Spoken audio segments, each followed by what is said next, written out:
Welcome to this explainer. Look, if you're a parent or a guardian, you already know that dealing with school bureaucracy can sometimes feel like a second full-time job. You're juggling a million things and staring down a mountain of enrollment paperwork. Yeah, that can be incredibly stressful.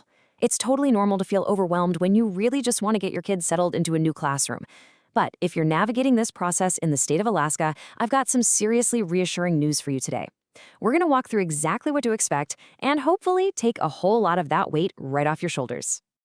So, are you missing an enrollment document? Maybe a birth certificate got swallowed by a moving box somewhere, or a medical file is stuck at a clinic, 3 states away. If that's the case, I want you to take a deep breath. Missing a piece of paperwork right this very minute is not going to permanently block your child's education in Alaska. As you're about to see, the system is actually designed with flexibility in mind to help you navigate exactly this kind of situation. All right, let's take a quick look at our roadmap for today. We'll be covering 1. The Alaska enrollment balance, 2. Your basic document checklist, 3. Exceptions and protections, and 4. Preparing your enrollment folder. Okay, jumping right into Section 1. The Alaska enrollment balance, balancing data with access. Before we get bogged down in the exact forms and checklists, it's incredibly helpful to understand the big picture philosophy that Alaska takes when it comes to public education. This quote, which comes directly from our source material, really hits the nail on the head.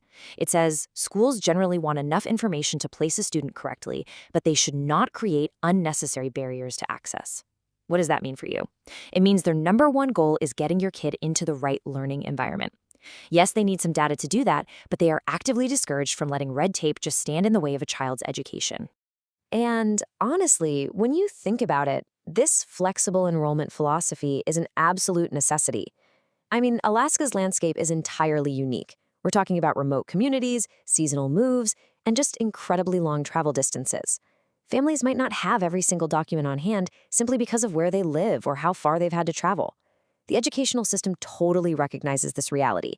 They've built in adaptations to make sure that geography and logistics don't stop a student from actually going to school. Moving right along to Section 2, your basic document checklist, the Big Four and beyond.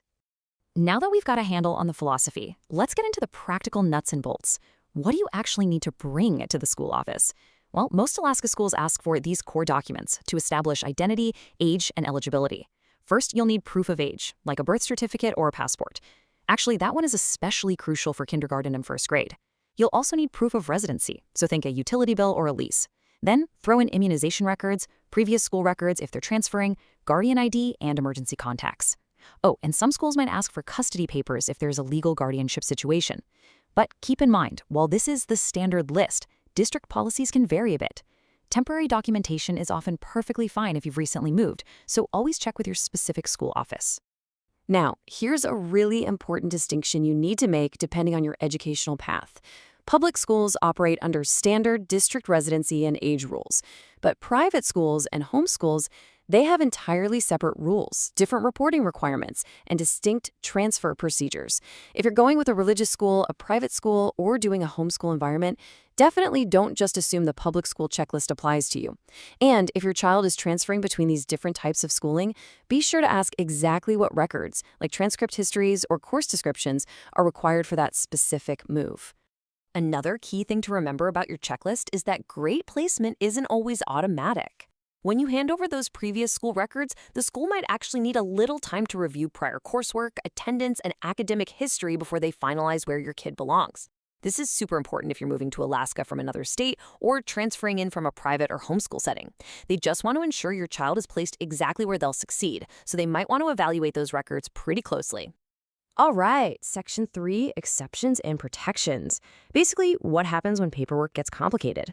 This brings us to this safety nets. These are designed for families who can't easily check every single box on that basic list we just went over. Residency is probably one of the most common hurdles here. Public schools serve students in their district's attendance area, but what if your situation isn't just a standard lease or mortgage? In Alaska, complex residency is incredibly common. Families might live in rural areas, move seasonally, split time between communities, or live with relatives. If that sounds like you might just need to provide a signed statement or some alternative proof. The absolute best approach? Be proactive. Contact the district directly, explain your living arrangement before you even submit the packet, and they'll review your unique situation individually. Okay, let's talk medical records. You might hear the term provisional enrollment, and honestly, it's going to be a massive relief for a lot of parents. It's essentially a process that lets a student attend school for a limited period while immunization documentation is being gathered. If you've moved recently and just can't access those prior medical records right away, the school is actually guided by the state to help you locate them or help you complete the paperwork for provisional enrollment. The whole point is getting your child into the classroom while the files catch up.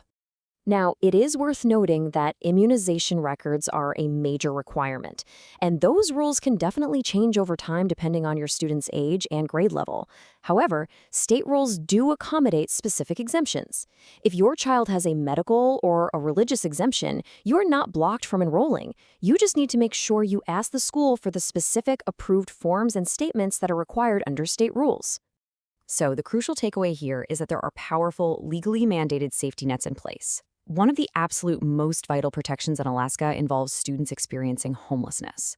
Under both federal and state law, any child or youth who lacks a fixed, regular, and adequate nighttime residence is granted special enrollment protections. Whether a family is crashing temporarily with relatives, staying in a shelter, or just moving between locations, the law completely recognizes that producing standard paperwork during those transitions is often literally impossible.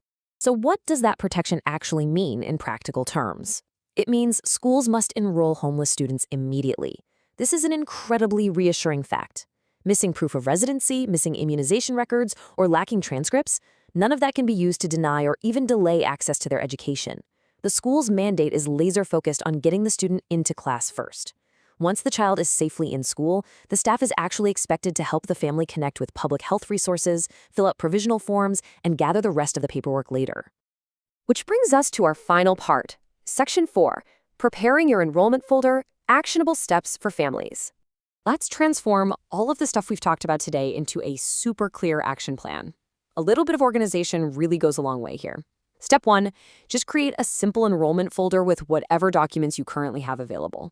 Birth certificate, current address proof, immunizations, prior report cards, throw them in there. Step 2, don't guess. Contact your local district early and ask for their specific checklist. And step 3, if a document is missing, do not wait. Just ask the school office for temporary alternatives right then and there. Remember, in a state where travel and access to records can be tough, early communication is your absolute best tool to save time and eliminate stress. The schools want to help you get this done. We've seen today that Alaska's enrollment system is fundamentally designed to confirm a student's basic info while keeping access to education as wide open as possible. They truly prioritize access over perfection. So, I want to leave you with this question to think about. Knowing that schools are fully equipped to help you with missing paperwork and provisional enrollment, what is the one thing holding you back from contacting your new district today? You've got the knowledge, you know your rights, and you are totally ready to get your child enrolled. Thank you so much for joining me for this explainer, and hey, best of luck with the school year ahead.